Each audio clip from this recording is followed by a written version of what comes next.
ಇಂದೇ ಡೌನ್ಲೋಡ್ ಮಾಡಿ ಮತ್ತು ನಿಮ್ಮ ನೆಚ್ಚಿನ ಶೋಗಳನ್ನು ಆನಂದಿಸಿ. ಸಿದ್ದು ಆಕ್ಸಿಡೆಂಟ್ ಕೇಸು ಮತ್ತೆ ರಿಓಪನ್ ಆಗ್ತಾ ಇದೆ.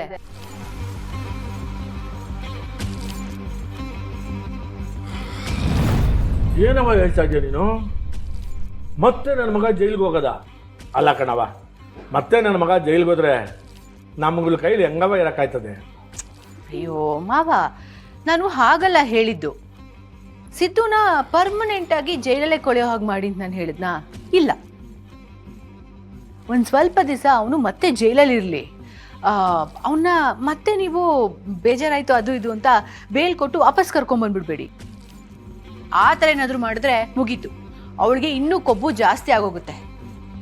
ನೋಡಿ ಮಾವ, ಅವಳು ಅವನಿಂದ ಒಂದು ಸ್ವಲ್ಪ ದೂರ ಇದ್ರೆ ತಾನೆ ಅವಳನ್ನ ಅವನಿಂದ ದೂರ ಮಾಡೋದಿಕ್ಕಾಗೋದು. ಇಲ್ಲಾಂದ್ರೆ ಅವಳಿಗೆ ಪಾಠ ಕಲ್ಸಕ್ಕಾದ್ರೂ ಹೇಗೆ ಸಾಧ್ಯ?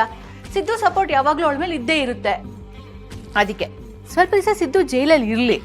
ಅವಳನ್ನ ಹೇಗಾದರೂ ಮಾಡಿ ಅವಳು ಕೊಬ್ಬನ್ನ ಕಡಿಮೆ ಮಾಡಿ ಅವಳನ್ನ ಪರ್ಮನೆಂಟ್ ಆಗಿ ಸಿದ್ದುವಿಂದ ದೂರ ಮಾಡಿ ಸಿದ್ದುನ ಈ ಮನೆಗೆ ಕರ್ಕೊಂಬರೋಣ. ಆಮೇಲೆ ನಾವೇನ್ ಬೇಕಾದ್ರೂ ಮಾಡ್ಬೋದು. ಸಿದ್ದು ನಾವೇನ್ ಹೇಳಿದ್ರು ಕೂಡ ಕೇಳ್ತಾನೆ. ಅಲ್ಲ ಮಾವ, ನೀವೆಂತ ದೊಡ್ಡ ವ್ಯಕ್ತಿ, ಸಮಾಜದಲ್ಲಿ ನಿಮ್ಗೆ ಎಂತ ಗೌರವ ಇದೆ. 100 ಜನಕ್ಕೆ ಸಹಾಯ ಮಾಡಿರೋರು ನೀವು.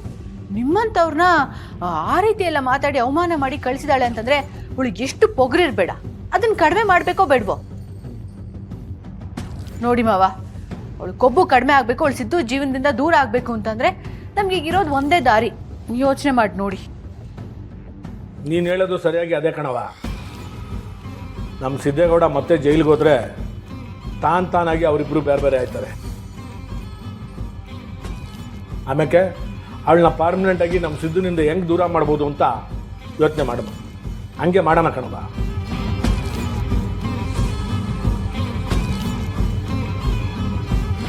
ರೀ ರೀ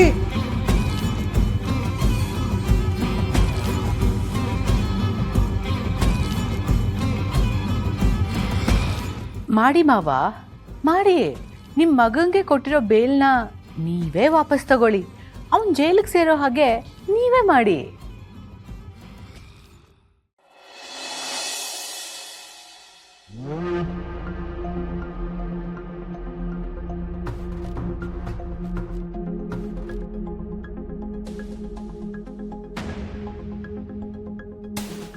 ರವಿ, ಕಾಫಿ.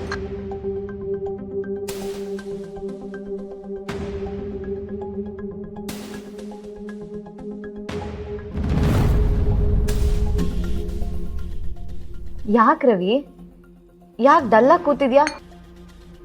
ರಾತ್ರಿ ನಿದ್ದೆ ಸರಿಗಾಗಿಲ್ವಾ?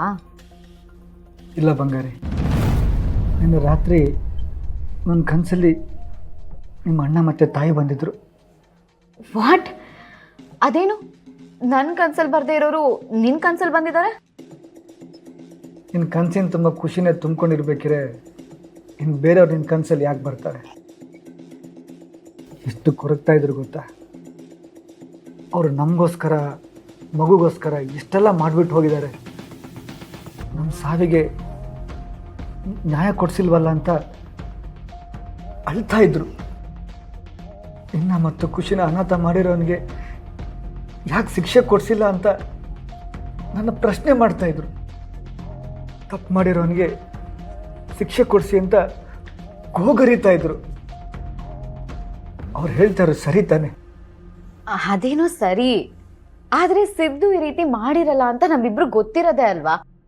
ಅದು ಅಲ್ಲದೆ ಭಾವನಾ ಖುಷಿನ ನಮ್ಮ ಹತ್ರನೇ ಬಿಟ್ಟಿದ್ದಾಳೆ, ನಮ್ಮ ಆಸ್ತಿನ ನಮಗೆ ಕೊಟ್ಟಿದ್ದಾಳೆ. ಅವರಿಬ್ರು ಇವಾಗಷ್ಟೇ ಖುಷಿಯಾಗಿದ್ದಾರೆ. ಇಂಥ ಟೈಮಲ್ಲಿ ನಾವು ಮತ್ತೆ ಸಿದ್ದುನ ಜೈಲಿಗೆ ಕಳಿಸಿದ್ರೆ ಭಾವನಾ ನೊಂದ್ಕೊಳ್ಳಲ್ವಾ? ಅದೆಲ್ಲ ಬಿಡು. ಅವ್ರ ಕಡೆಯಿಂದ ನಮಗೆ ತೊಂದರೆ ಆಗ್ತಿಲ್ಲ ಅನ್ನೋವಾಗ ನಾವು ಅವ್ರಿಗೆ ತೊಂದರೆ ಕೊಡೋದು ಎಷ್ಟು ಸರಿ? ಹಾಗಂತ ಆಗಿರೋದನ್ನೆಲ್ಲ ಮರ್ತು ಬಿಡು ಅಂತೀಯ? ಸತ್ತಿರೋದು ನಿಮ್ಮ ತಾಯಿ ಮತ್ತು ಅಣ್ಣ. ಅವ್ರ ಸಾವಿಗೆ ಕಾರಣ ಆದವನ್ನ ಸುಮ್ಮನೆ ಬಿಡು ಅಂತೀಯ? ನನ್ನ ಕೈಯಿಂದ ಆಗಲ್ಲ. ತಾನೇ ಸಾಯಿಸಿನಂತ ಗೊತ್ತಿದ್ರು ಅದನ್ನು ಬಚ್ಚಿಟ್ಟು ನಾವು ಕೋರ್ಟಿಗೆ ಹೋಗೋವರೆಗೂ ಸುಮ್ಮನಿದ್ದ ಅಂಥವನ್ನ ಸುಮ್ಮನೆ ಬಿಡು ಅಂತೀಯ? ನೋಡು ಬಂಗಾರಿ, ಒಳ್ಳೆತನಕ್ಕೂ ಒಂದು ಮಿತಿ ಇರುತ್ತೆ. ಅದನ್ನು ಮೀರಿದರೆ ಅದು ನಮ್ಮ ಕತ್ತಿಗೆ ಬರುತ್ತೆ. ನಂಗ್ಯಾಕೋ ಇದೆಲ್ಲ ಬೇಡ ಅಂತ ಅನ್ನಿಸ್ತಿದೆ ರವಿ. ಇಷ್ಟು ದಿನ ನಾವು ಅದನ್ನು ಮರೆತು ಬದುಕಿದ್ದೀವಿ, ಹಾಗೆ ಇದ್ಬಿಡೋಣ. ನೀನೇನೋ ಹಾಗೆ ಬದುಕ್ಬಿಡ್ತೀಯ ಬಂಗಾರಿ, ನನ್ನ ಕೈಯಿಂದ ಒಪ್ಕೊಳ್ಳೋಕ್ಕಾಗಲ್ಲ. ನಿಮ್ಮ ಅಣ್ಣ ಮತ್ತು ತಾಯಿ ನನಗೆ ಕಾಡ್ತಿದ್ದಾರೆ. ಅವ್ರಿಗೆ ಏನಂತ ಉತ್ತರ ಕೊಡಲಿ? ಹಾಂ, ಒಂದು ಪ್ರಾಣಿ ಮೇಲೆ ಕಾರ್ ಹರಿಸ್ಕೊಂಡು ಹೋದವನ ಥರ ತಿರುಗು ನೋಡದೆ ಹೋದವನ್ನ ಸುಮ್ಮನೆ ಬಿಡುವಂತ್ಯ? ಒಂದ್ಸಲ ಖುಷಿ ಮುಖನ ನೋಡು ಬಂಗಾರಿ. ನಾಡಿದವಳು ದೊಡ್ಡವಳಾಗಿ ನಮ್ಮ ಅಪ್ಪ ಮತ್ತು ಅಜ್ಜಿ ಸಾವಿಗೆ ಯಾಕೆ ನ್ಯಾಯ ಕೊಡಿಸಿಲ್ಲ ಅಂತ ಕೇಳಿದರೆ ಏನು ಉತ್ತರ ಕೊಡ್ತೀಯ ಬಂಗಾರಿ? ರವಿ, ಸಿದ್ದು ಈಗಾಗಲೇ ಜೈಲಿಗೆ ಹೋಗಿ ಶಿಕ್ಷೆ ಅನುಭವಿಸಿ ಬೇಲ್ ಮೇಲೆ ಹೊರಗಡೆ ಬಂದಾಗಿದೆ. ನಾವು ಮತ್ತೆ ಅವನಿಗೆ ಇನ್ನೇನು ಮಾಡೋದಕ್ಕಾಗತ್ತೆ?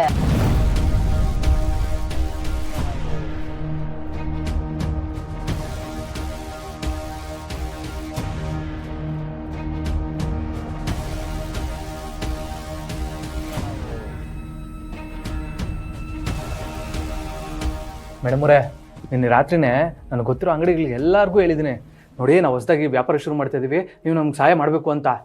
ಅದಕ್ಕೇನು ಸಿದ್ಧಗೌಡ್ರೆ ತೊಗೊಂಬನ್ನಿ ನೋಡಮ್ಮ ಅಂತ ಹೇಳಿದ್ದಾರೆ. ದೇವ್ರ ದಯದಿಂದ ಎಲ್ಲ ಒಳ್ಳೇದಾದರೆ ಅಷ್ಟೇ ಸಾಕು, ನೀವೇನು ತಲೆ ಕೆಡಿಸ್ಕೊಬೇಡಿ. ಆ ದೇವ್ರು ನಮ್ಗೆ ಒಳ್ಳೆ ದಾರಿ ತೋರಿಸ್ತಾನೆ. ಬನ್ನಿ ಹೋಗಮ್ಮ.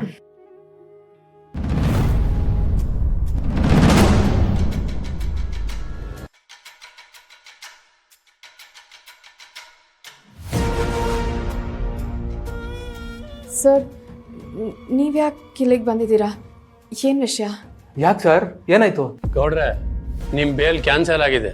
ನೀವು ನಮ್ಮ ಜೊತೆ ಸ್ಟೇಷನ್ಗೆ ಬರಬೇಕಾಗತ್ತೆ.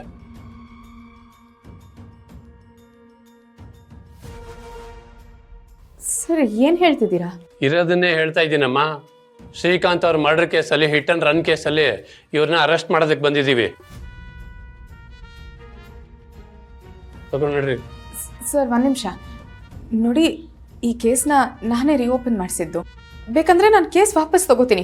ಇದರಲ್ಲಿ ಸಿದ್ದು ಅವ್ರ ತಪ್ಪು ಏನೂ ಇಲ್ಲ. ಈಗ ಈ ಕೇಸು ಹೈಕೋರ್ಟಲ್ಲಿದೆ. ಇವ್ರಿಗೆ ಜಾಮೀನು ಸಿಗೋ ತನಕ ಜೈಲಿನಲ್ಲಿ ಇರಬೇಕಾಗತ್ತೆ. ಅಲ್ಲ ಸರ್, ನಾನೇ ಈ ಕೇಸ್ ಹಾಕಿರುವಾಗ ಇದು ಹೇಗೆ ಹೈಕೋರ್ಟಿಗೆ ಹೋಗುತ್ತೆ? ಈ ಸಲ ಶ್ರೀಕಾಂತ್ ಅವ್ರ ತಂಗಿ ಸೌಪರ್ಣಿಕಾ ಅವರು ಈ ಕೇಸ್ ಹಾಕಿರೋದು.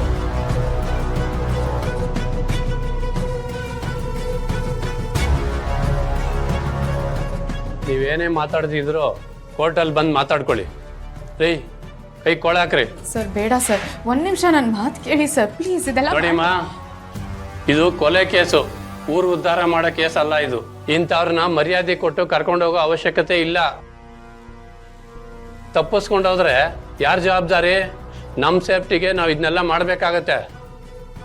ಏಯ್, ಕೊಳ ಕರ್ಕೊಂಬನ್ರಿ.